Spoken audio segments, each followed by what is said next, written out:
वेदाहमेसुं पुरुषं महान्तम् आदित्यवर्णं तमसा परस्तात् तमेव विदित्वा अतिमृत्युमेति नान्यः पन्था विद्यते यनाय नान्यः पन्था विद्यते यनाय। ఓం శాంతి శాంతి శాంతి ఓం. ఈ యొక్క ఉపనిషత్తు జ్ఞాన గంగా అధ్యాత్మ సత్సంగానికి వచ్చేసినటువంటి వారందరికీ నమస్తే, స్వాగతం, సుస్వాగతం.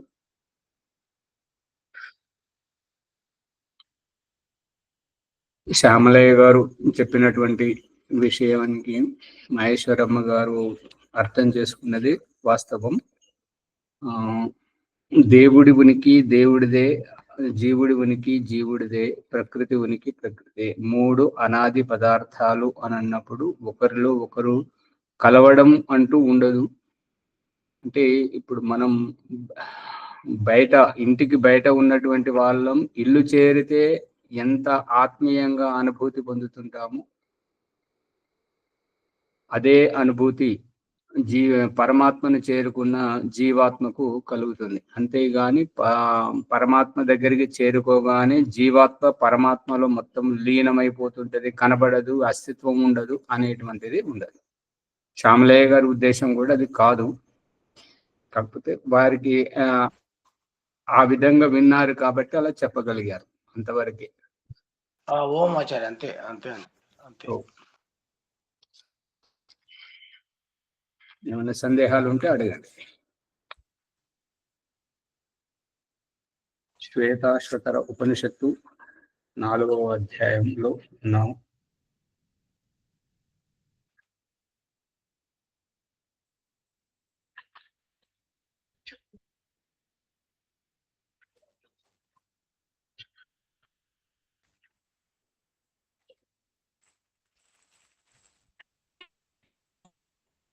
పరమేశ్వరుడు ఏ రకంగా ఉన్నాడు అనేటువంటి విషయం గురించి చర్చ జరుగుతుంది.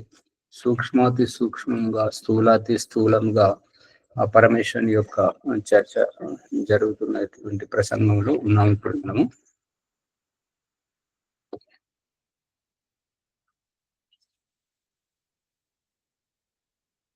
పదిహేనవది చూడండి.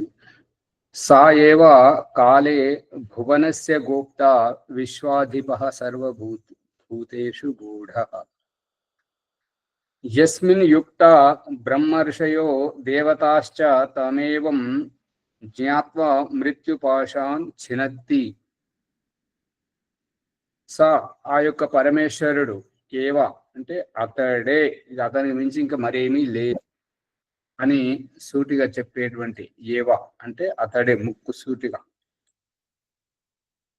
ఆ యొక్క పరమేశ్వరుడే భువనస్య గోప్త, ఈ యొక్క భువనం అంటే ఈ యొక్క విశ్వ బ్రహ్మాండం యొక్క సృష్టి యొక్క రచయిత, సృష్టికర్త, తయారు చేసినటువంటి అతడు. విశ్వాధిప, ఈ విశ్వమును ఏలుతున్నటువంటి వాడు.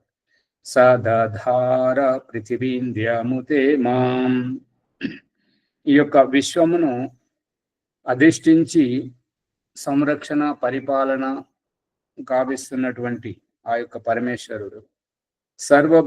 సర్వభూతేషు గూఢ, సకల ప్రాణులన్నింటి లోపల నిగూఢంగా ఉన్నటువంటి. యస్మిన్ యుక్త బ్రహ్మర్షయో, ఎవరిలోనైతే, యస్మిన్ అంటే ఏ పరమేశ్వరంలోనైతే, యుక్త ఈ యొక్క అండపిండ బ్రహ్మాండం, గ్రహోపగ్రహాలు అన్ని అతనిలోనే ఇమిడి ఉండడం వల్ల, బ్రహ్మర్షయో దేవతాశ్చ తమేవం జ్ఞాత్వా మృత్యుపాశాన్ ఛినత్తి.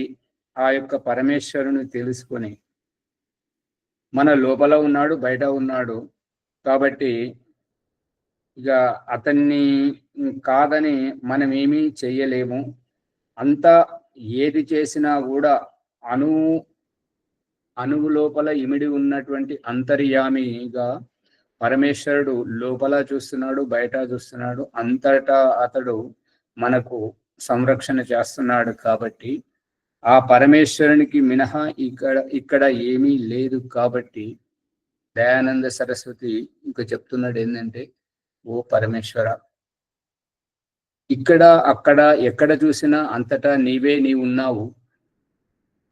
నీవే ఉన్నావు కాబట్టి నువ్వు నా జీవితానికి పరీక్ష పెట్టావు. ఈ పరీక్షలో నేను ఈ యొక్క వ్యాధితోటి, ఈ యొక్క రోగంతో నేను భరించలేకుండా ఉన్నాను. ఈ దేహంలో ఈ యొక్క విష జరిగినందువల్ల దీనిని నేను భరించలేకుండా ఉన్నాను.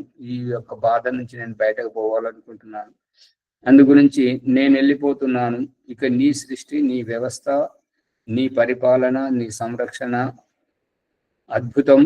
ఇక నీవే నీవుండు, నేను వెళ్ళిపోతున్నాను. తేరి ఇచ్ఛా పూర్ణుహో, నీ ఇష్టమే, నీ అభీష్టమే నెరవేరాలి, నీ అభీష్టమే నెరవేరును గాక అని చెప్పేసి దయానంద సరస్వతి తన దేహాన్ని త్యాగం చేశాడు. అంతటా చూశాడు, ఇది నీవు అణువులోనూ ఉన్నావు, తృణములోనూ ఉన్నావు, బ్రహ్మాండములోనూ ఉన్నావు, అన్నింటిలో నిండి ఉన్నటువంటి నీవు అందరినీ రక్షిస్తున్నావు, అందరినీ యథాయోగ్యమైనటువంటి వ్యవస్థ చేస్తున్నావు.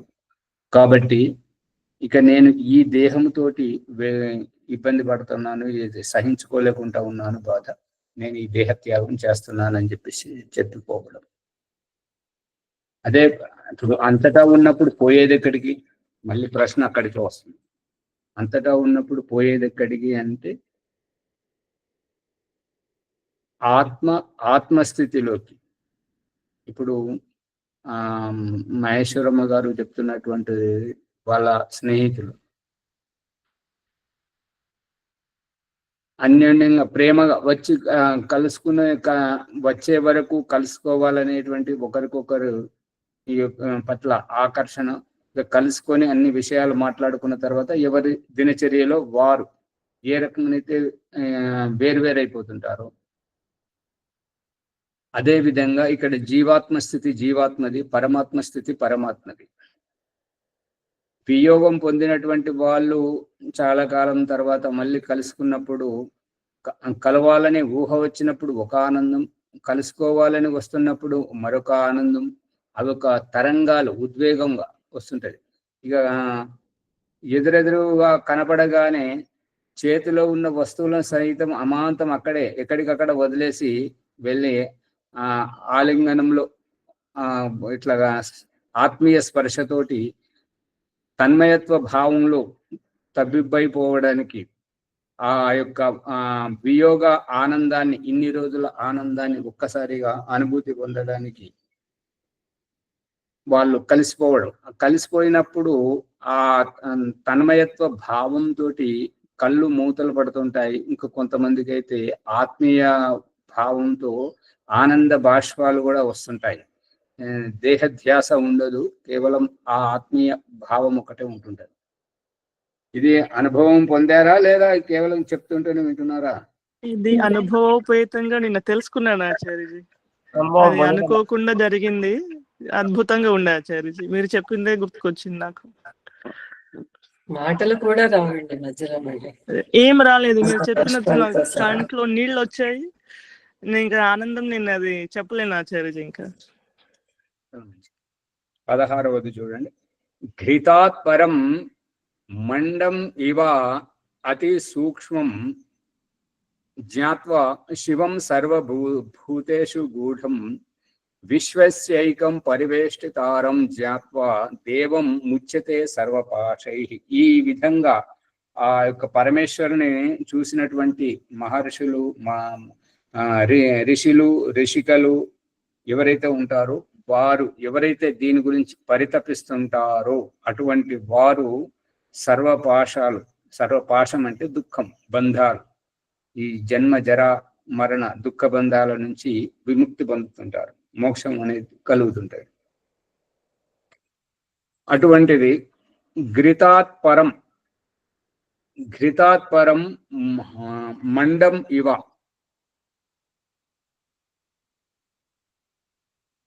ఘృతాత్ అంటే ఈ ఘృతము అనేటువంటి పదానికి అర్థం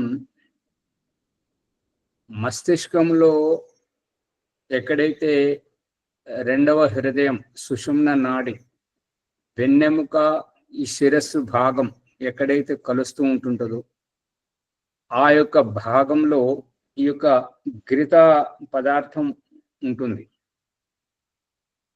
ఎవరికైతే అది బాగా జలుబు చేసి తగ్గిపోతున్నప్పుడు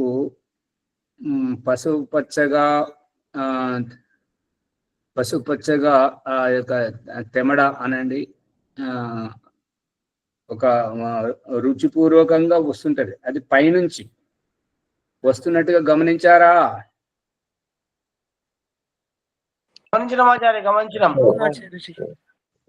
అదే అక్కడ నుండి వస్తుంటది అన్నట్టు. ఇది ఎక్కడంటే ఈ వెన్నెముక నుంచి ఈ యొక్క కుడి ఎడమ మెదడు మరియు వెనక చిన్న మెదడు ఈ 3 మెదళ్ళు ఎక్కడైతే కలుస్తుంటాయో అక్కడ వెనక నుంచి వెన్నెపూస వచ్చి ఇక్కడ కలుస్తుంటది.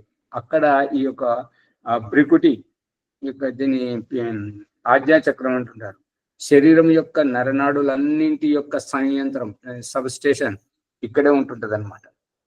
ఇది అక్కడ కలుస్తుంటది, ఆ భాగంలో ఉంటుంటది. ఇవాళ దొరికితే చిత్రం పెట్టడం జరుగుతుంది, చూడండి.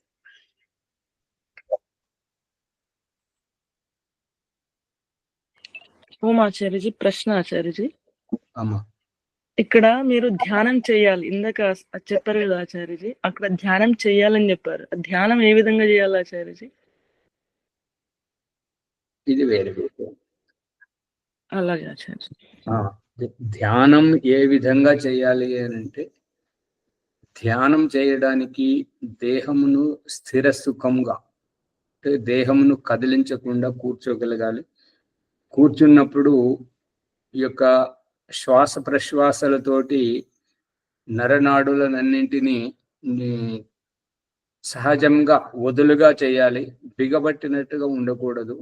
సహజమైనటువంటి స్థితిలో ఉన్నప్పుడు ఈ శ్వాసను ఉచ్ఛ్వాస నిశ్వాసలతోటి చేసి బాహ్య కుంభకం, ఆభ్యంతర కుంభకం, స్తంభవృత్తి, బాహ్యాభ్యంతర విషయాక్షేపి ఈ ప్రాణాయామాలు చేసిన తర్వాత ప్రాణాయామాన్ని ఈ యొక్క శ్వాసను ఆపివేస్తే ఈ ధ్యానం స్థితికి రావడానికి దాదాపుగా ఈ యొక్క ఊపిరితిత్తులు సగం వరకు తెరుచుకోగలిగితే ధ్యాన స్థితి ఏర్పడుతుంది. సగం వరకు ఆ యొక్క గదులు కొన్ని వేల ఉంటుంటాయి, అవి అన్నీ విప్పుకోవాలి. దాంట్లో ఉన్నటువంటి మలినమంతా పోగలగాలి. పోయినప్పుడు మనం శ్వాస ఆపినప్పుడు దాంట్లో నిండి ఉన్నప్పుడు, ఇప్పుడు మనము వాహనంలో డీజిల్ కానీ పెట్రోల్ కానీ పోసినప్పుడు ట్యాంకులో నిండినప్పుడు ఇక మనం యాత్ర చేస్తుంటే ఆ ట్యాంకులో అయిపోయే వరకు వాహనం ఏ రకంగా అయితే నడుస్తూ ఉంటుంటుందో మనం ఎప్పటికప్పుడు తీసుకునేటువంటి ఈ శ్వాస అనేటువంటిది ఆ యొక్క ఊపిరితిత్తుల గదుల్లో నిల్వ ఉండాలి. నిల్వ ఉన్నప్పుడు ఇక మనము శ్వాస తీసుకోకుండా ఆపగలిగేటువంటి సామర్థ్యం వస్తుంది. అప్పుడు ఇక మనస్సు ఎప్పుడైతే శ్వాస ఉచ్ఛ్వాస నిశ్వాసాలతో ప్రయత్నపూర్వకంగా ఉంటుందో అప్పుడు మనస్సు అనేటువంటిది విషయాంతరము నుండి ఒక నిశ్శబ్దం అయిపోతుంటది, కదలకుండా ఎటువంటి విషయాలు తేకుండా. ఈ శ్వాసను కదిలించడమే మనస్సు యొక్క విషయాంతరం నుంచి ఏ విషయాలలోనైతే ఉంటుందో ఆ విషయాల నుంచి దాన్ని సూక్ష్మం చేయడం, కనబడకుండా చేయడం. మనస్సు అనేటువంటిది మనకు హస్తక్షేపం చేయకూడదు. ఎవరికైతే మనస్సు విషయాలను తెస్తున్నట్టుగా కనబడుతుందో వారికి చేస్తున్నటువంటిది అది ధ్యానం అనబడదు, అది కాలక్షేపం మాత్రమే. మనస్సు అసలు ఉనికే తెలియకూడదు. అటువంటి స్థితి లోపల దేహం ఏమిటి, దేహి ఏమిటి, మనస్సు ఏమిటి, ఇంద్రియాలు ఏమిటి, ఆత్మ ఏంటి, పరమాత్మ ఏమిటి? దేహి వేరు, దేహము వేరు, ఆత్మ వేరు, పరమాత్మ వేరు, ఇంద్రియాలు వేరు, ఆ ఇంద్రుడు వేరు. ఇవన్నీ వేరువేరుగా ఉంటాయి. ఈ యొక్క ఆత్మ దేహి రెండు ఒకటే కాని దేని స్థానము దానిదే. ఇంటి యజమాని స్థానం ఇంటి యజమానిదే, భర్త స్థానం భర్తదే, తండ్రి స్థానము తండ్రిదే. ఉన్నది ఒకటే వ్యక్తి, కానీ తన సమయం, సందర్భం, ఉచితం, పరిస్థితి, వ్యవస్థ, యోగ్యత, సామర్థ్యాన్ని బట్టి యజమాని స్థానంలో ఉన్నప్పుడు అక్కడ అందరూ సమానమే. భర్త స్థానంలో ఉన్నప్పుడు మాత్రం అక్కడ భార్య ఒకటే కనపడుతుంటాడు. తండ్రి స్థానంలో ఉన్నప్పుడు అక్కడ సంతానం ఒకటే కనపడుతుంటారు. ఆ రకంగా దేహము దేహి అన్నప్పుడు దేహాన్ని సక్రియపరిచేటువంటి ఒక యంత్రముగానైనా లేదంటే చేతనం. ఇప్పుడు ఫ్యాన్ నడవడానికి కరెంటు ఎలాగను, బల్బు వెలగడానికి కరెంటు ఎలాగను, ఆ విధంగా ఈ యొక్క దేహము నడవడానికి దేహి మాత్రమే. ఇక ఆత్మస్థితి పరమాత్మ దగ్గరికి ఏ రకమైతే తండ్రి దగ్గర పిల్లలు వస్తుంటారో, తండ్రి దగ్గర పిల్లలు ఎటువంటి అనుభూతిని అయితే పొందుతుంటారో, పరమాత్మ దగ్గర ఆత్మ అటువంటి అనుభూతిని పొందేటప్పుడు కేవలం చేసేది ఉండదు. ఏమి మనసు ఉనికిలో ఉండదు, బుద్ధి ఉండదు, చిత్తము ఏది ఉండదు. కేవలం ఆత్మ పరమాత్మల యొక్క వాటి యొక్క ఇద్దరి సంవాదమే జరుగుతుంటది. ఆ సంవాదంలో ఈ ఇంద్రియాలు కానీ, మనసు కానీ, చిత్తము కానీ, బుద్ధి కానీ ఇవన్నీ ఎక్కడి ఒక్కడ. ఇప్పుడు ఎవరైనా రహస్యాత్మకంగా వచ్చారనుకోండి, వచ్చినప్పుడు అందరు గప్చుప్ అయిపోతుంటారు కదా. ఆ విధంగా ఈ యొక్క మనసు, ఇంద్రియాలు, బుద్ధి ఏవి పని చేయకూడదు. కేవలం ఆత్మ మాత్రమే, స్వామి మాత్రమే. ఇప్పుడు ఇంట్లోకి ఏదైనా సమస్య వచ్చిందనుకోండి, యజమాని నాన్నగారే చూసుకుంటారు. అలాంటప్పుడు అమ్మ కూడా మాట్లాడదు. అటువంటి స్థితి. అమ్మాయి మాట్లాడినప్పుడు పిల్లలకు మాట్లాడడానికి అవకాశమే ఉండదు అన్నట్టుగా, పెద్దలు మాట్లాడుకున్నట్టుగా. ఈ యొక్క ధ్యానం లోపల కేవలం అనుభవాలు మాత్రమే వస్తుంటాయి.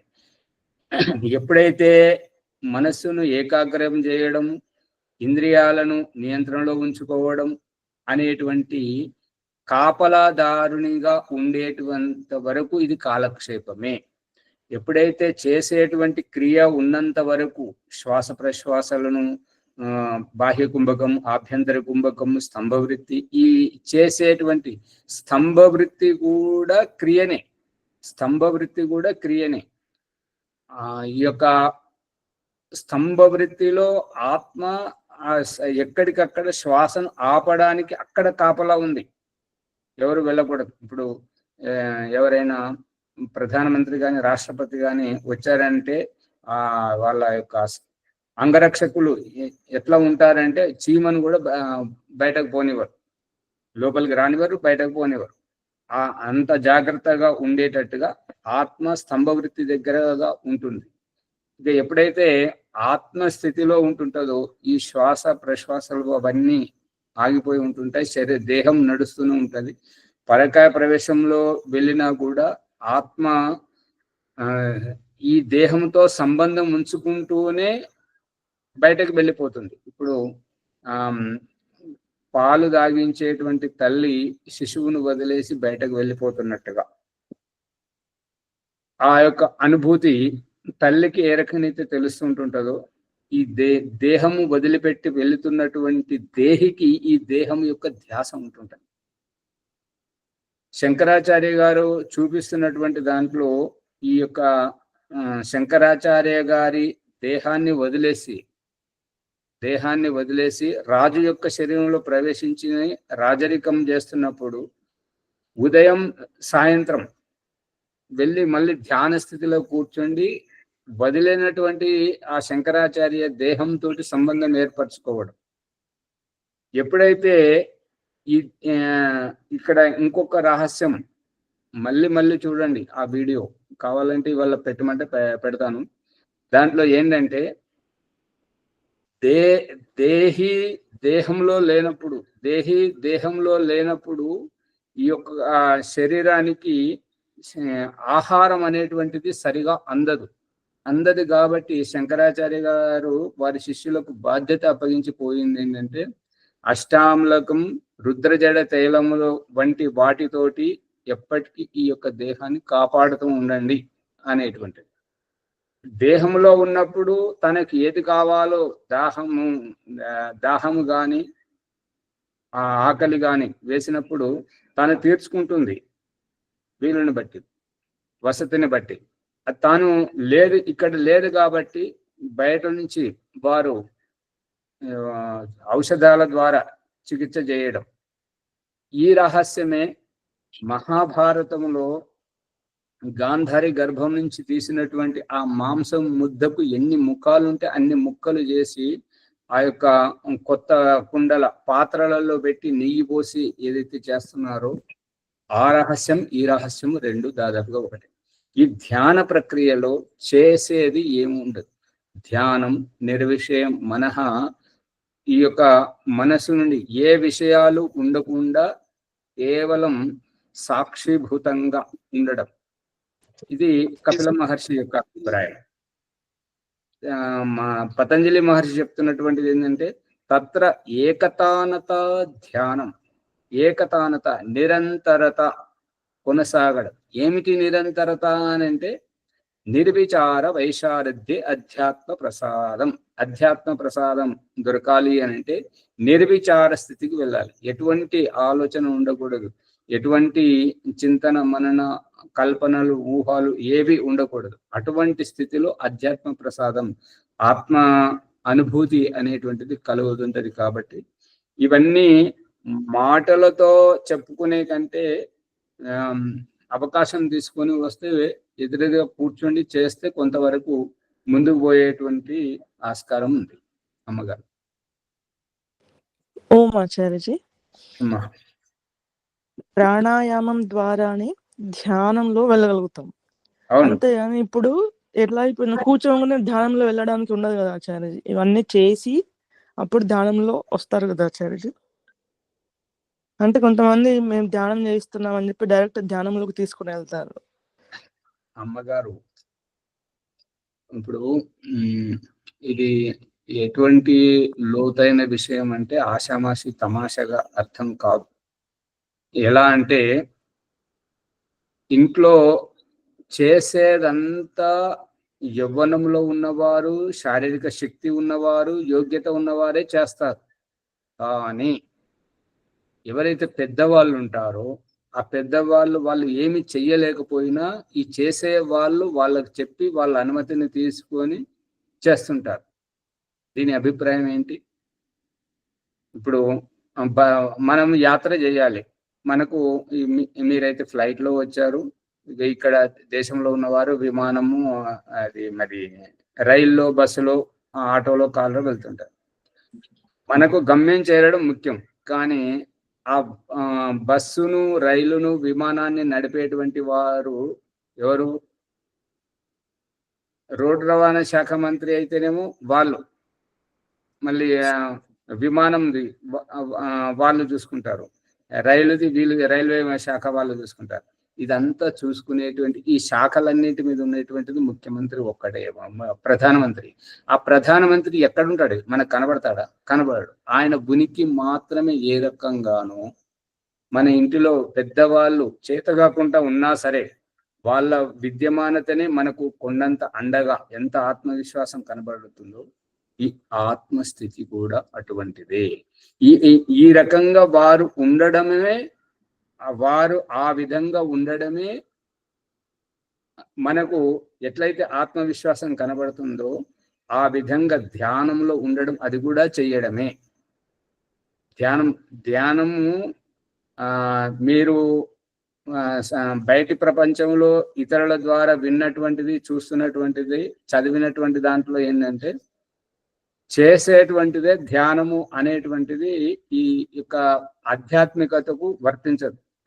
1 గంట ఉదయం, 1 గంట సాయంత్రం, 1 గంటగా చేసి నటించడం వేరు, 24 గంటలు ధ్యానంలో ఉండడం వేరు. అది ఇక్కడ రహస్యం.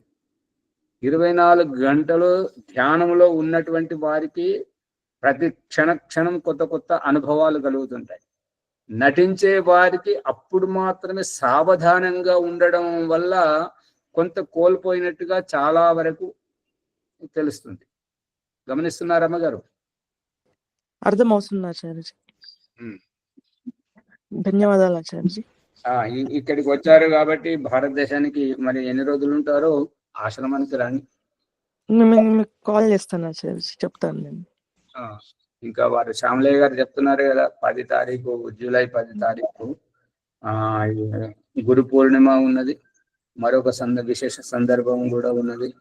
అందు గురించి ఆ రోజు వస్తే మరి చూడండి. అలాగే ఆచార్య, ప్రయత్నిస్తాను ఆచార్య. సరే. ఇంకా మన ప్రకరణంలోకి వెళితే ఇక్కడ ఆ ఘృతము పదార్థం కూడా ఆ విధంగానే ఉంటుంటది, మస్తిష్కంలో ఉన్నది. అది చూసి ఆశ్చర్యపోవడం జరిగిందనమాట. ఎప్పుడైతే ఈ సాక్షాత్కార సాక్షాత్కారం గురించి చదువుతూ ఈ మస్తిష్కాన్ని విప్పి ఒక్కొక్క అంగాన్ని చూస్తున్నప్పుడు నాకైతే అలా కలిగింది. ఇప్పుడు మళ్ళీ దొరికితే మీకు పెట్టడానికి చూస్తాను. ఆ గ్రూప్ లో, ఆధ్యాత్మిక గ్రూప్ లో చూడండి.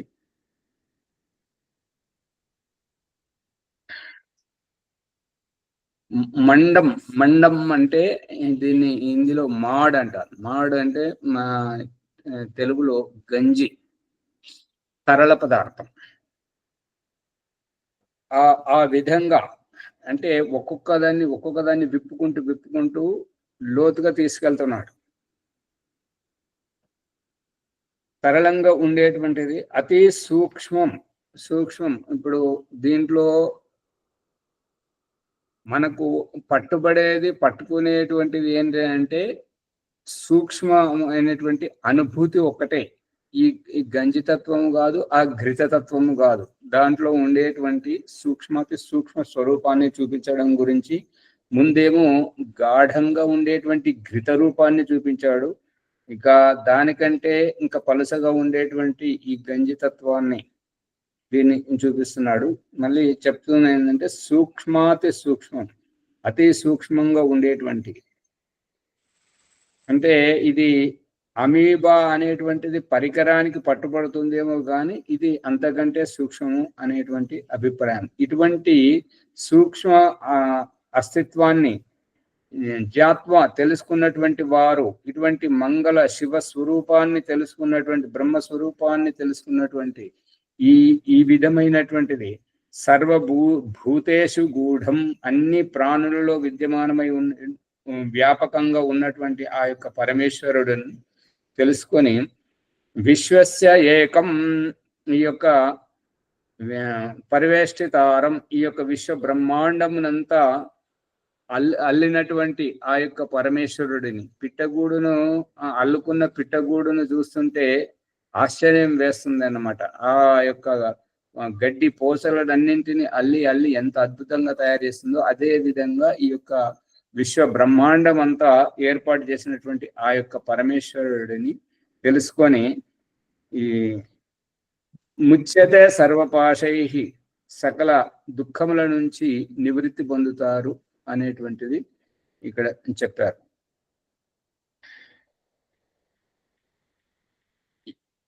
ఏషో దేవో విశ్వకర్మ మహాత్మా సదా జనానాం హృదయే సన్నివిష్టః, హృదా మనీష మనసా అభిక్లిప్తో యా ఏతద్ విదుః అమృతాస్తే భవంతి. ఏషా దేవో, ఈ యొక్క దేవుడు, ఎవరినైతే ఈ యొక్క సర్వ ప్రాణులన్నింటి లోపల ఉన్నటువంటి ఆ భగవంతుణ్ణి తెలుసుకొని, విశ్వకర్మ, ఆ యొక్క భగవంతుడు ఎవరు అని అంటే విశ్వకర్మ, విశ్వ బ్రహ్మాండాన్ని తయారు చేసినటువంటి వ్యక్తిత్వం, మహాత్మ, అందరికంటే గొప్ప ఆత్మ, సదా ఎప్పటికీ జనానాం హృదయే, మనుషులందరి హృదయంలో సన్నివిష్ట, హృదయం లోపల విద్యమానమై ఉన్నాడు అని యొక్క ప్రసంగం. ఓం ప్రకాష్ ఇహపరలోకంలో బ్రహ్మ సాక్షాత్కారంలో ఈ యొక్క గుండెను చీల్చి దాంట్లో చూపించడం జరిగింది. గుండె వేరు, హృదయం వేరు, గుండె వేరు, హృదయం వేరు. మంత్రపుష్పము అనే ప్రకరణంలో వారు గరికపాటి నరసింహారావు గారు చెప్పినటువంటిది వీడియో మీకు పెట్టాను. ఈ యొక్క వక్షస్థలం పక్కటెముకల మధ్య భాగంలో, ఉదరము పైన, కంఠం క్రింది భాగంలో బరిచి వలె ఉంటుంటది.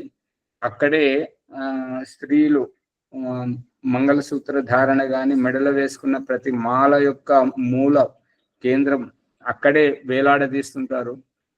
విశేషంగా మహాభారతంలో భీష్మ పితామహుడు ఈ యొక్క రక్షక మణిని అక్కడ ధారణ చేస్తుంటాడు.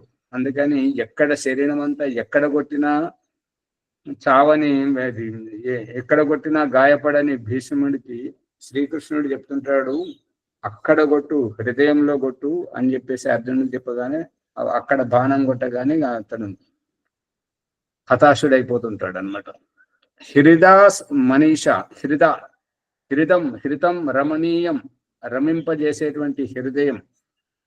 మనీష అంటే మనస్సు ద్వారా చూసేటువంటి. ఈ యొక్క రాజమణమ్మ గారికి, భీమరావు గారికి కొంతవరకు తెలిసి ఉండొచ్చు. కామారెడ్డి గురుకులంలో లోకలక్ష్మీనారాయణ గారికి మనస్వి అని పేరు పెట్టారు. ఆ మనస్వి యొక్క శబ్దం ఏంటంటే మనస్సు ద్వారా చూసేటువంటి వాడు. అదే శబ్దం ఇక్కడ వచ్చిందన్నమాట. మనీష, మనస్సు ద్వారా చూసేటువంటి. మనమేమో కళ్ళతో చూస్తుంటాం, కానీ వారు కళ్ళతో తక్కువ, మనసుతోటి. అంటే ఈ పని జరిగిందంటే ఈ పనిని ఏ కారణం చేత చేశారు, ఇది ఇలా జరిగింది అంటే ఏ కారణం చేత జరిగింది, వీరు ఈ రకంగా ప్రవర్తించారు అని అంటే ఆ ప్రవర్తన మనకు కనబడుతుంది, కానీ ఏ కారణం చేత ఆ రకంగా ప్రవర్తించారు అనేటువంటి ఆ కారణమును చూసేవారిని మనస్వి అంటారు. గుర్తుందా భీమరావు గారు, రాజమణమ్మ గారు? గుర్తుందా ఆచార్య? ఇప్పుడు జిజ్ఞాస ఆచార్య వారు ఏమంటారు? ఆలోచన కూడా అట్లే ఉంటుంది ఆచార్య. అవును, ఇప్పుడు జిజ్ఞాసు అని పెట్టుకోరు కదా వాళ్ళు. వారు చనిపోయారు కదా, లేరు కదా? చనిపోయారా? లేరు ఆచార్య, లేరు. ఉండే ఆచార్య గుర్తుంది. జిజ్ఞాసు, నారాయణ జిజ్ఞాసు అనేటైనా ఆయన వేరు, నిజామాబాద్ లో ఉంటాడు, వేదమిత్ర వాళ్ళ నాన్నగారు. వీరేమో మనస్విజీ గారేమో ఈ యొక్క పండిత విశ్వామిత్ర గారి వియంకులు. గురుకులంలోనే ఉంటుండే ఆచార్య. అవునవును, పదవి విరమణ చేసుకొని గురుకులంలోనే ఉంటుంది. మనస్సు ద్వారా అభిక్లిప్త ఎప్పటికీ మనస్సుతోటే వ్యవహారం చేసేవారు. మనమేమో మనసుని విడిచిపెడితే మనసు ఏవేవో విషయాలు తీసుకొస్తుంటాయి, మనం మనసుతోటి ఇబ్బంది పడుతుంటాం. వాళ్ళు ఏంటంటే మొత్తం మనసుతోటే పని చేస్తుంటారు అన్నట్టు, అంతే తేడా వారికి మనకు. అందుకే వారికి అప్పుడు ఆచార్య వేదవరత మీమాంస గారు, ఇప్పుడు స్వామి బ్రహ్మానందం గారు, వారిని ఇటువంటి వ్యవహారం చూసి వారికి మనస్వి అని పేరు పెట్టారు.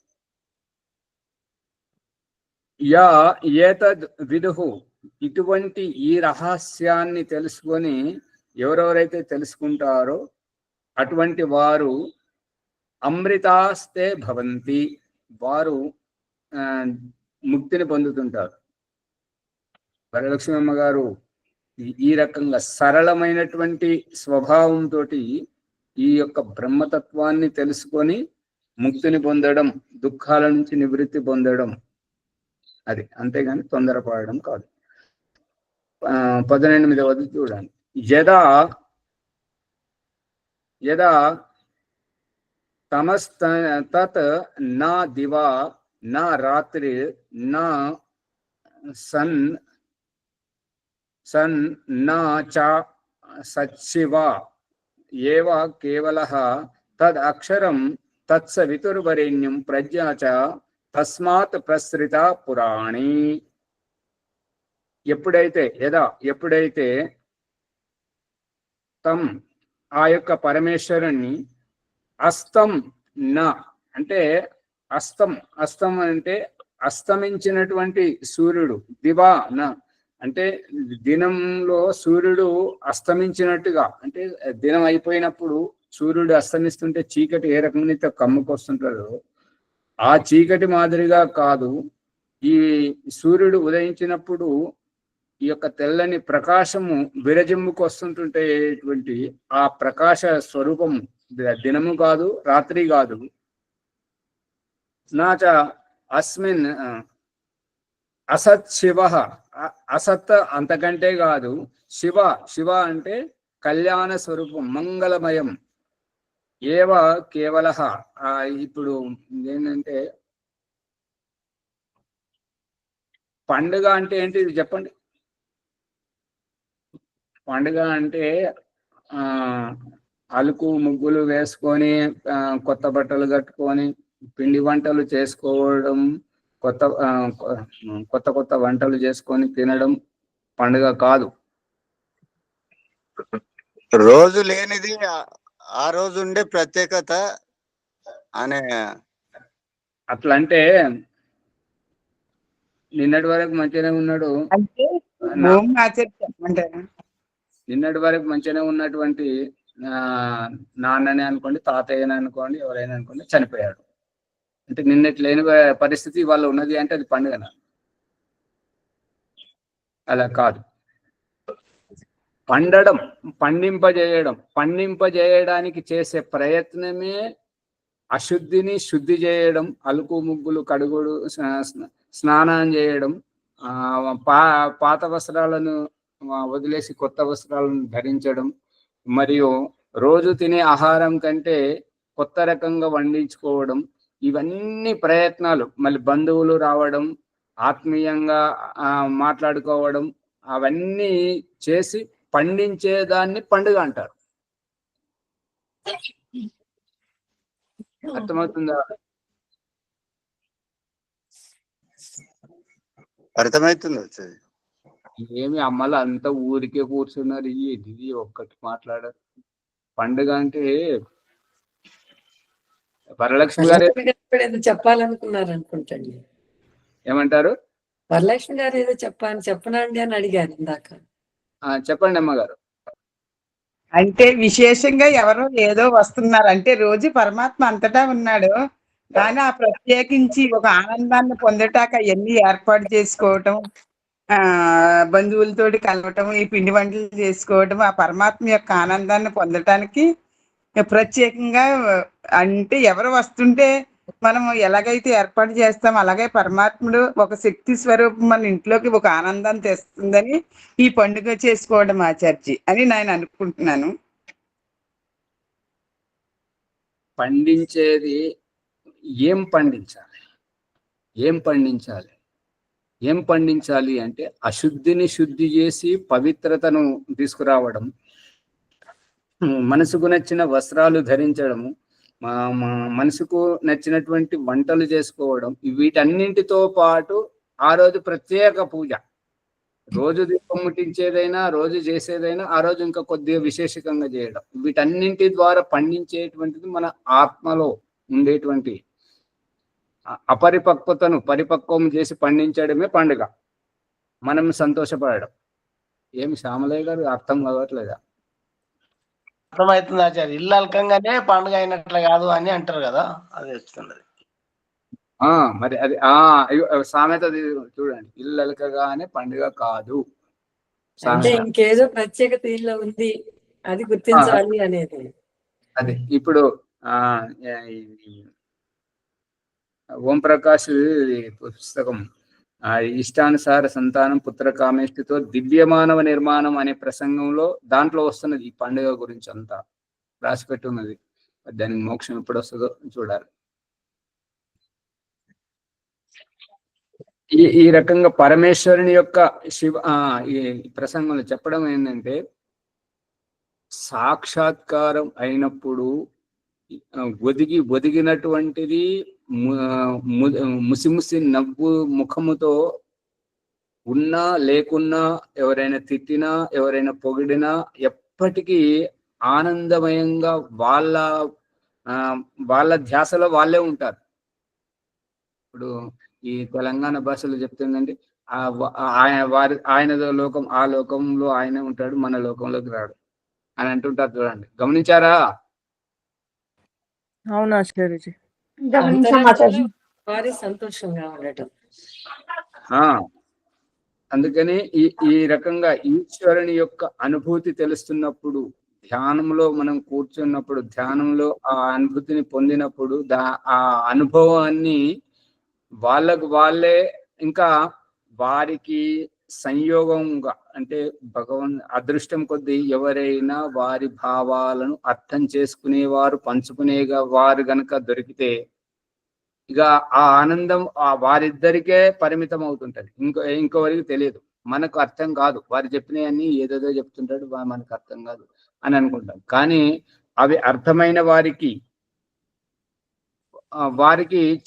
చెప్తే వారు తృప్తి పడుతుంటారు, వీరు అనుభవపేతంగా. అందుకే దయానంద సరస్వతి చెప్పినటువంటి రహస్యం ఏంటంటే, సన్యాసం తీసుకున్నటువంటి వారు సన్యాసంలో ఏం చేయాలి అని అంటే నిరంతరంగా సాధన చేయాలి.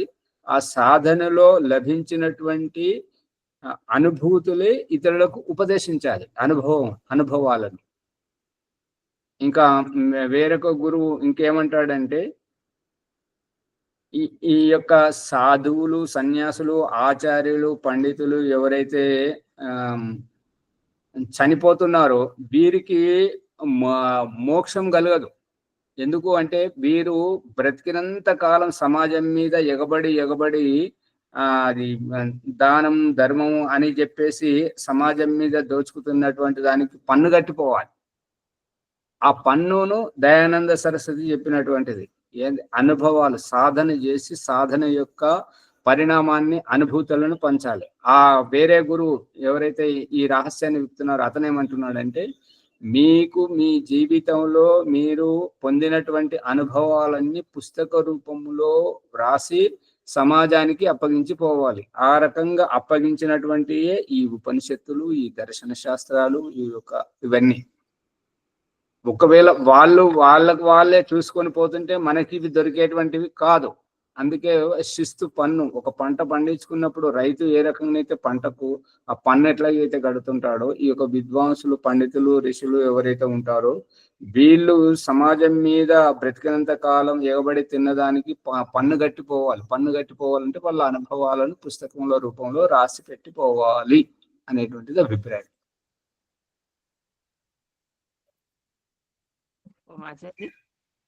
అమ్మా అంటే ఇది సంపదలాగా ఆచార్య, అది సంపదనే కదా.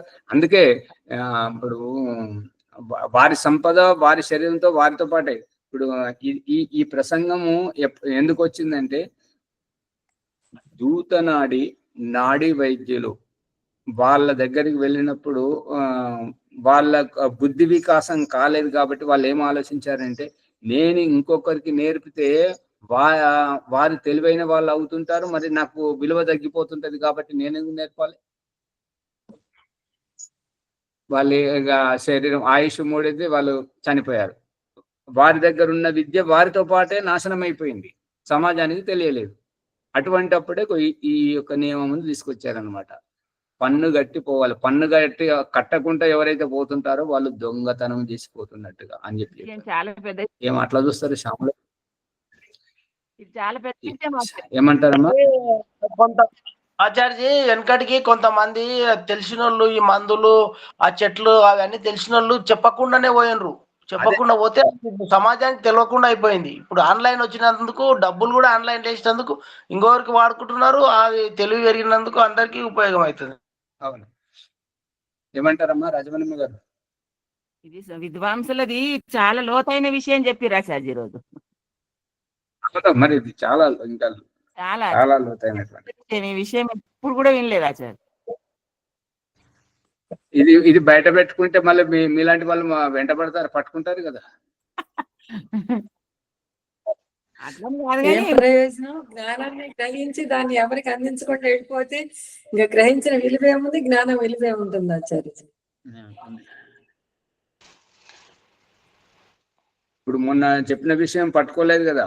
ఈ పుష్పమ్మ గారికి కూడా అర్థం కాలేదు, ఎవరు పట్టుకోలేదు. దేవుడు తినేటువంటి ఇది ఇప్పుడు ఇంట్లో నాన్న తిన్నటువంటి అన్నమే పిల్లలు తినాలా? నాన్నకు వేరే పిల్లలకు వేరేనా? అందరూ ఒకటే తినాలా? మరి దేవుడు తిన్నటువంటిదే జీవుడు తినాలి అనేటువంటిది భగవంతుడి యొక్క అభిప్రాయం. అందు గురించి అగ్నిహోత్రం ద్వారానే భగవంతుడు తింటున్నాడు అనేటువంటిది ప్రత్యక్షంగా ఉదాహరణగా ఓం ప్రకాష్ మొదటిసారి చెప్పాడు, అది మీరు గ్రహించలేదు. ఆ ప్రకరణం ఏంటంటే అగ్నిహోత్రంలో వేయబడేటువంటి సమిధలు గాని, సామగ్రి గాని, ఘృతము గాని, ఈ యొక్క శిష్టకృతి గాని అగ్ని కనబడే రూపాన్ని మాత్రమే భస్మం చేస్తున్నాడు. మనం యజ్ఞకుండంలో యజ్ఞం చేసేటప్పుడు ఒక్కొక్కసారి యజ్ఞకుండం నిండిపోతుంటది. నిండిపోయిన దాన్ని ఇట్లా దాన్ని సీకు పెట్టి కిందికి మీదికి దాన్ని కదిలించడం జరుగుతుంటది. ఆ రకంగా అది చల్లారిన తర్వాత యజ్ఞకుండంలో సగం వరకు, సగం కంటే కూడా తక్కువ అవుతుంటది ఆ భస్మం అనేటువంటిది. కానీ మొదలు పెట్టేటప్పుడు నిండుకు వచ్చినటువంటి ఆ నిండుతనం ఎక్కడ పోయింది? సమిధ యొక్క తత్వము, సామగ్రి యొక్క రూపం, ఆ పదార్థ గుణం, ఆ యొక్క అగ్ని కనబడే రూపాన్ని ఎట్లయితే భస్మం చేస్తుందో, భగవంతుడు మనం తినేటువంటి వరి, గోధుమ, అరటి, కొబ్బరి, మామిడి పండ్లు ఈ ఆహార రూపంలో ఉండేటువంటి స్థూల రూపాన్నేమో మన దేహం చేత వలిచి మలమూత్రంగా విసర్జింపజేస్తున్నాడు. కనబడని అన్నరసాన్ని మాత్రమే వంట పట్టింపజేస్తున్నాడు. అర్థం కాలేదా? ఇంకా కూడా అర్థమైంది ఆచార్యజీ. అవునా ఆచార్యజీ? ఆచార్య అంటే ప్రతి వస్తువు దేవునికి చూపించినాకనే తింటారు ఆచార్య. వాళ్ళేమో చూపించి వెనక్కి తీసుకొని తింటుంటారు, మనమే అర్పితం చేస్తుంటాం. మరి ఇదంతా మిట్ట చూస్తుంటాడు శ్యామలయ్య గారు, మొదలు పెడతలేడు అగ్నిహోత్రం చేయడం.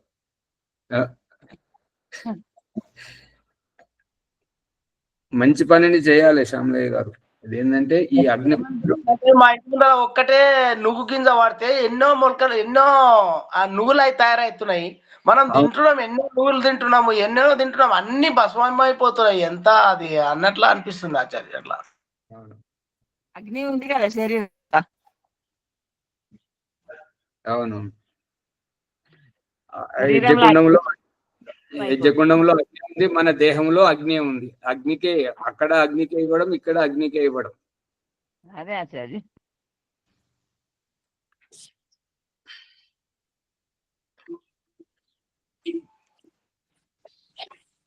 ఆచార్యకి 2 నిమిషాలు ఒక పాట పాడాలనిపిస్తుంది. పాడండి. గూటిలో పల చిలుకరా గూడు విడిచి పోయరా, గూటిలో పల చిలుకరా గూడు విడిచి పోయరా, కోట దాటి పేట దాటి బటలేని అడవి దాటి, కోట దాటి పేట దాటి బాటలేని అడవి దాటి, రాజులెత్తుకపోయిరా రాజులెత్తుకపోయినార నవరత్నము రామ చిలుకను, రాజులెత్తుకపోయిరా, గుటిలో పల చిలుకరా గూడు విడిచి పోయరా, బండ మీద గుండురా గుండు దొర్లిన 2 యుగములుగా, నవరత్నము రామ చిలుకను రాజులెత్తుకపోయిరన్నా, నవరత్నము రామ చిలుకను రాజులెత్తుకపోయిరన్న, గూటిలో పల చిలుకరా గూడు విడిచి పోయేరా, డబ్బలల్లిన గూడురా ఇది బ్రహ్మ చేసిన మాయరా, డబ్బలల్లిన గూడురా ఇది బ్రహ్మ చేసిన మాయరా, నవరత్నము రామ చిలుకను రాజులెత్తుకపోయిరన్నా, నవరత్నము రామ చిలుకను రాజులెత్తుకపోయిరన్న, గురు రాజులెత్తుకపోయిరన్న, ధరణిలో కడుమూడురా ముద్దు రంగని చిలుకరా, చిలుకను పట్టిన వారికి ముక్తి మార్గము 3రా, ముక్తి మార్గము 3రా, గుటిలో పల చిలుకరా గూడు విడిచి పోయేరా, పేట దాటి కోట దాటి బాటలేని అడవి దాటి. ఓం ఆచార్య నమస్తే సర్వేభ్యో నమః. అవకాశం ఇచ్చినందుకు ధన్యవాదాలు. ఇది ఈ ప్రసంగం దేహత్యాగం చేసేటప్పుడు దానికి వర్తిస్తుంది సరే సరే మంచిది. అప్పుడు దయానందని చెప్పినప్పుడు ఆ మధ్యలో పడితే అది బాగుంటుంది. సరే పుష్పమ్మ గారు ఇవాళ మీదే కదా మరి. ఓం నమస్తే ఆచార్య. సర్వేభ్యో నమో నమః. ధ్యానం అంటే ఏమిటి? ధ్యానం ఎలా సిద్ధిస్తుంది? ధ్యానం సిద్ధించాలంటే నిర్విచార స్థితిలో ఉండాలి. ఈ నిర్విచార స్థితి అంటే ఎటువంటి ఆలోచనలు మనసులో రానివ్వకుండా ఉండడం. ఇంకా పండుగ గురించి మనం ఎన్నో పండుగలను జరుపుకుంటాం, కానీ అసలు పండుగ అర్థం ఏంటో తెలియదు. ఈ విషయాన్ని కూడా తెలియజేసినందుకు ధన్యవాదాలు ఆచార్య. మళ్ళీ ఇంకా ఎన్నో విషయాలు తెలియజేసినందుకు ధన్యవాదాలు. ఈ ఎపిసోడ్ని లైక్ చేసి షేర్ చేయండి, సబ్స్క్రైబ్ చేసుకోండి. ధన్యవాదాలు ఆచార్య. ఈరోజు వైద్య సంధ్య నాదే. మహేశ్వరమ్మ గారు చేయిస్తారా? నమస్కారం. మీరు చేయించండి, నేను బయట ఉన్నాను, మీరు చేయించండి. ధన్యవాదాలండి. అది శ్యామలయ్య గారు, ఉత్తరకామిష్టి గురించి వేరే వాళ్ళు కూడా మరి ముందుకు వస్తున్నారు. వాళ్ళది పేరు వివరాలన్నీ రాసుకోండి. వివాహమైన సంవత్సరము, మళ్ళీ ఎన్ని సంవత్సరాలు అయింది, వారి వయసు వీరి వయసు అన్ని రాసి పెట్టుకుంటే మళ్ళీ ఒకసారి మనం పిలవచ్చు కదా. ఇది ఎక్కడ చెప్పిన ఆచార్య, ఎవరు పేర్లు ఏమి ఇవ్వలేరు కదా. అదే రాసుకుంటే నేను చెప్తాను. అది లక్ష్మీ మల్లికార్జున సిద్దిపేట నుంచి వస్తున్నారు. అది భీవండి నుంచి ఇంకొక ఇద్దరు వస్తున్నారు. మళ్ళీ మల్వాల్లో ఇద్దరు ఉన్నారు, మియాపూర్ లో ఒకరు ఉన్నారు, ఇది బాన్స్వాడలో ఒకరు. ఇప్పుడు రాసుకున్నాను ఆచార్య, పేర్లు రాసుకుంటే వాళ్ళ వివరాలు కారణాన్ని తెలుసుకోవాలి కదా. మనం మంత్రానికి చింతకాయలు రాలేవు కదా, కేవలం ఓం స్వాహ అంటే కలగదు కదా. కారణాలు తెలుసుకుని చికిత్స చేయాల్సి వస్తుంది.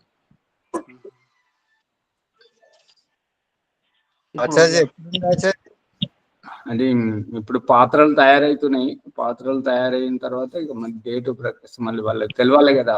ఒక్కొక్కరు లక్ష్మీ మల్లికార్జున సిద్దిపేట. లక్ష్మీ మల్లికార్జున సిద్దిపేట. మల్లికార్జున ఆచార్య. భీవండి నుంచి కృష్ణయ్య గారు, వాళ్ళ కూతురు అంట 10 సంవత్సరాలు అయిందంట, నిన్ననే చెప్పారు. భీవండి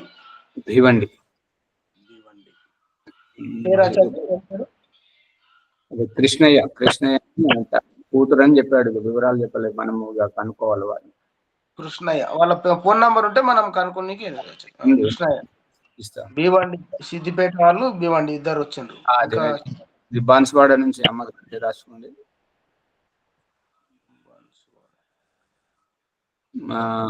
అల్వాళ్ళ నుంచి శౌర్య, దివ్య వాళ్ళు ఉన్నారు, వాళ్ళది కూడా రాసుకోండి. అందరి సూర్య, దివ్య అంటే వాళ్ళ జగదీశ్వరరాజు వాళ్ళ కూతురు ఇద్దరు. ఆల్వాల్ మియాపూర్ లో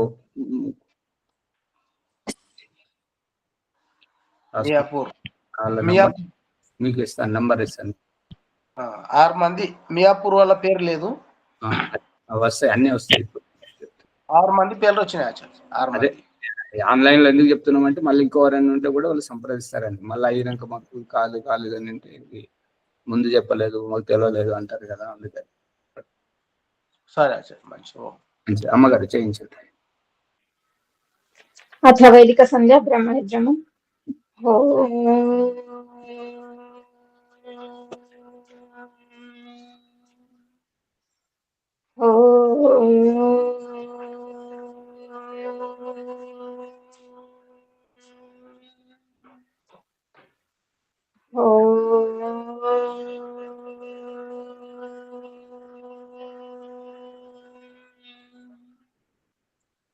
పుట్టబోయే శిశువు ఆత్మభావన భగవంతుణ్ణి ప్రార్థిస్తుంది ఏమనగా, ఓం అమృతోపస్తరణమసి స్వాహ, ఓ అమృత స్వరూప, నా కోసం ఉపస్తన్నంగా పరుచుకున్నావా స్వామి, ధన్యురాలిని. ఓం అమృతాపిధానమసి స్వాహ. ఓ అమృత స్వరూప, నా ఆత్మరక్షణకై ఆకాశ దుప్పటిగా ఆవరించావా స్వామి, ధన్యురాలిని. ఓం సత్యం యశః శ్రీర్మైశ్రీః శ్రేతాం స్వాహ. ఓ పరమేశ్వర, సత్యం, యశస్సు, ధనైశ్వర్యాలు మరియు బుద్ధి నన్ను ఆశ్రయించి నాలో ఉండునుగాక. గర్భంలో ఊపిరితో పాటు శిశువు యొక్క ఆకలి దప్పికలు అమ్మ చూసుకునేలా చేశావు స్వామి. ఇప్పుడు గర్భం నుండి బయటకు వచ్చాక అమ్మతో కలిసిన ఆ పేగుబంధాన్ని సైతం తెంచనైనందున శిశు అభ్యర్థన ఆచమన మంత్రం. ఓం షణ్ణో దేవీరభిష్టయా ఆపో భవంతు పీతయే శంయోరభిస్రవంతు నః. యజుర్వేదంలోనిది మంత్రం 36వ అధ్యాయం 12వ మంత్రం. ఓ దివ్య స్వరూప, ఇష్టపూర్వకంగా సేవించ యోగ్య జలస్రావములను నాకు అందుబాటులో స్రవింపజేయుము స్వామి. ఈశ్వరువాచ తథాస్తు. అదిగో అమ్మ దగ్గరికి వెళ్ళి కమ్మని స్తన్యపానం చేయుము జీవాత్మ. ఓ పరమేశ్వర, నాకు తల్లి తండ్రి మరియు ఆత్మీయుల సాన్నిధ్యపు పునర్జన్మను ప్రసాదించుము స్వామి. ఈశ్వరువాచ తథాస్తు. స్వర్గ సుఖాన్ని ఏవగించి అసంతృప్తితో పోతున్నావు. ఆ జరామరణ అసంతృప్తి దుఃఖ జన్మలలో ఒంటరిగా ఉండలేవు. కాబట్టి ఈ ఇంద్రియాల కాలక్షేపం నీకు ఊరట కల్పించునుగాక. అత ఇంద్రియ స్పర్శ మంత్రములు. అక్రియ ధ్యానం. ఈ అక్రియ ధ్యానం అంటే ఏదైనా పని మీద కోరిక కలిగి చేయటం, ఆ పని చేసిన తర్వాత సంతృప్తి చెందటం. ఓం వాక్ వాక్, ఏదైనా మాట్లాడాలి, చెప్పాలని, మాట్లాడే వరకు, చెప్పే వరకు అసంతృప్తి, మాట్లాడిన తర్వాత, చెప్పిన తర్వాత ఒక సంతృప్తికర ప్రశాంతత. అలాగే ఏదైనా పదార్థం చూడగానే తినాలి, తాగాలి అనే కోరిక, తిన్న తర్వాత, తాగిన తర్వాత సంతృప్తి చెందటం. ఈషేత్వోర్జత్వ యజుర్వేదంలోనిది మంత్రం 1వ అధ్యాయం 1వ మంత్రం. భక్షాభక్ష అవివేక బుద్ధితో హానికర పదార్థ సేవన అనారోగ్యం, మృత్యు దుఃఖం, అసంతృప్తి దశ మరియు వివేక బుద్ధి పూర్వక మోక్షానంద మార్గం, సంతృప్తికర జీవితం. ఓం ప్రాణః ప్రాణః. పీల్చుకున్న శ్వాసను వదలాలని వదలటం, వదిలిన తర్వాత మళ్ళీ పీల్చాలని అసంతృప్తి, పీల్చుకున్న తర్వాత సంతృప్తి. ప్రాణ, అపాన, వ్యాన, సమాన, ఉదాన, నాగ, కూర్మ, దేవదత్త, క్రికల, ధనుంజయ. ఈ దశ ప్రాణముల ద్వారా ఆత్మ జీవం పోసుకొని జీవాత్మ అనబడుతుంది. అంటే దేహంలో ఇవే ప్రాణముల ద్వారా జీవాత్మ సక్రియంగా ఉంటుంది. ఓం చక్షుహు చక్షుహు. ఇదేంటి, అదేంటి, ఇందులో ఏముంది, అందులో ఏముందని ప్రతిదీ చూడాలి చూడాలని అసంతృప్తి జీవితం. చూసిన తర్వాత సంతృప్తి చెందటం ఒక మనశ్శాంతి. ఓం శ్రోత్రం శ్రోత్రం. ఇది అది ఏదో వినాలి, వినాలని తాపత్రయం, విన్న తర్వాత సంతృప్తి చెందటం. ఓం నాభిహి. నాభిర్మే చిత్తం విజ్ఞానం. యజుర్వేదంలోనిది 20వ అధ్యాయం 9వ మంత్రం. ప్రారబ్ధ బుద్ధి జన్మ జన్మకు భౌతికంగా నన్నొక వైపు దిగజారుస్తుంటే, మరొక వైపు ఈ మానవ జన్మలో పూజ, జపం, ఉపాసన, ధ్యానం అనే సందర్భాల పేరుతో పూజారి, ఆచార్యుల ద్వారా నన్ను మెప్పించి నీ చెంతకు రప్పించుకోవడం చూస్తే మాటలు రావట్లేదు స్వామి. ఓం హృదయం మూర్ధానమస్య సంసివ్యాథర్వ హృదయం చయత్. అథర్వ వేదంలోనిది 10వ కాండం 2వ సూక్తం 26వ మంత్రం. ఓ జగదీశ్వర, నీవు మా హృదయాలలోనే ఉంటూ మేము ఏదైనా తప్పులు చేస్తే భయంగాను, మంచి పనులు చేస్తే ప్రోత్సాహకంగాను ఇలా హెచ్చరిస్తూ ప్రేరణ కల్పిస్తావు. ధన్యురాలుని స్వామి. ఓం కంఠః అంసౌ గ్రీవాశ్చ శ్రోణి. యజుర్వేదంలోనిది 20వ అధ్యాయం 8వ మంత్రం. మణిహారం వలె అలంకృత 2 కంఠ ఎముకల మధ్యస్థానం, అన్న పానీయ శ్రావముల ఆవాగమన మరియు భావ వ్యక్తీకరణ అవయవ సాధనాన్ని తెలుసుకోవడం. ఓం శిరః మస్తిష్కాత్ ఊర్ధ్వః ప్రైరయత్ పవమానో అధిశీర్షతః. అథర్వ వేదంలోనిది 10వ కాండం 2వ సూక్తం 26వ మంత్రం. మస్తిష్కానికంటే పైకి అక్కడికి ప్రాణవాయువును ప్రేరేపిస్తూ ఎక్కించు. అంటే ప్రారబ్ధాన్ని తెలుసుకొని ప్రారబ్ధ శుద్ధి కొరకు ప్రయత్నం చేయటం. శిరో దేవకోశః సముజ్జితః తత్ప్రాణో అభిరక్షతి శిరో అన్న మథో మనః. అథర్వ వేదంలోనిది 10వ కాండం 2వ సూక్తం 27వ మంత్రం. అంటే శిరస్సు దేవ నిలయం, ప్రాణంతో రక్షిస్తుంది. ఆ స్ఫూర్తే మనస్సు యొక్క జీవితం. ఓం బాహుభ్యాం యశోబలం బాహుమే బలమింద్రియం. యజుర్వేదంలోనిది 20వ అధ్యాయం 7వ మంత్రం. అంటే బాహుభుజములు బలవర్తకంగా ఉండునుగాక. ఓం కరతల కర పృష్ఠే మోదాహ ప్రమోద అంగుళీ రంగాని మిత్రం మే సహః. యజుర్వేదంలోనిది 20వ అధ్యాయం 6వ మంత్రం. హస్తౌ మే కర్మ వీర్యం. యజుర్వేదంలోనిది 20వ అధ్యాయం 7వ మంత్రం. ఈ మంత్రాల యొక్క అర్థం ఏంటంటే నా చేతుల్లోని నా కర్మల పురుషార్థం నిహితమై ఉందని తెలుసుకోవడం, అందుకే అందరితో స్నేహపూర్వకంగా ఉంటూ ఉపకారం చేయటం. మార్జన మంత్రములు. ఓం భూః పునాతు శిరసి ఓం భువః పునాతు నేత్రయోః ఓం స్వః పునాతు కంఠే ఓం మహః పునాతు హృదయే ఓం జనః పునాతు నాభ్యాం ఓం తపః పునాతు పాదయోః ఓం సత్యం పునాతు పునః శిరసి ఓం ఖం బ్రహ్మ పునాతు సర్వత్ర. ప్రాణాయామ మంత్రములు.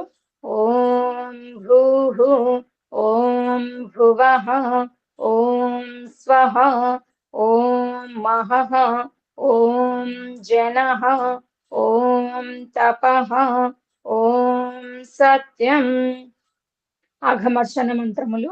ఓం మృతం చ సత్యం చాభిద్ధా తపసోధ్యజాయత తతో రాత్రజాయత తతః సముద్రో అర్ణవః సముద్రాదర్ణవాదధి సంవత్సరో అజాయత అహోరాత్రాణి విదధద్విశ్వస్య మిషతో వశి సూర్యాచంద్రమసౌద్ధాతా యథా పూర్వమకల్పయత్ దివం చ పృథివీం చాంతరిక్షమథో స్వః.